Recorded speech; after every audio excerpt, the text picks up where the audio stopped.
das medidas é, por exemplo, você pagar o funcionário por hora trabalhada.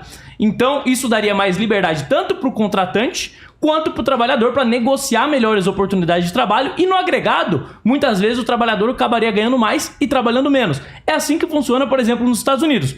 Mas você não vai ver a esquerda defendendo isso. Você poderia, por exemplo, reduzir a dívida pública.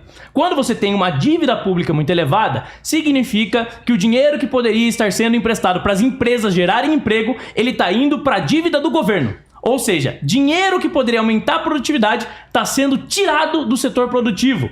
E você também, quando tem a dívida pública muito alta, você evita investimentos, você deixa de atrair investimentos. Menos investimentos significa menos oportunidades de trabalho e menores oportunidades do trabalhador negociar melhores oportunidades de trabalho. Então, vamos ver se a esquerda defende, por exemplo, o Lula gastar menos do que ele gastou aí com viagens internacionais, que ele gastou mais de 3 bilhões. Isso, por exemplo, ajudaria a reduzir a dívida pública. Por exemplo, você reduzir os privilégios da elite do funcionalismo público, cortar salários, isso também ajudaria. Mas não, a esquerda, mais uma vez, não vai defender isso. Você reduzir, por exemplo, pegar o que é hoje destinado em encargos trabalhistas e impostos que estão em cima do empregador, você acabar com isso e destinar esse valor para o funcionário, melhoraria a condição do trabalho. O funcionário passaria a ganhar mais por aquilo que ele está trabalhando. Mas não, a esquerda não vai defender você acabar com o encargo trabalhista. Hoje, para você contratar um funcionário, você tem que pagar praticamente 2 funcionários. Então você paga o valor de 2 funcionários,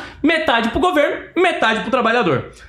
E você poderia, por exemplo, quebrar os monopólios, quebrar os oligopólios, privatizar as empresas, trazendo concorrência e maior dinamismo para esses setores. Você fragmenta uma empresa estatal monopolista e faz com que várias empresas atuem naquele setor, você gera mais oportunidades de trabalho e mais trabalhos concorrendo entre si, dando maior oportunidade para o trabalhador. Mas não, a esquerda não vai defender isso, pelo contrário, eles defendem mais estatização e centralização de mercado.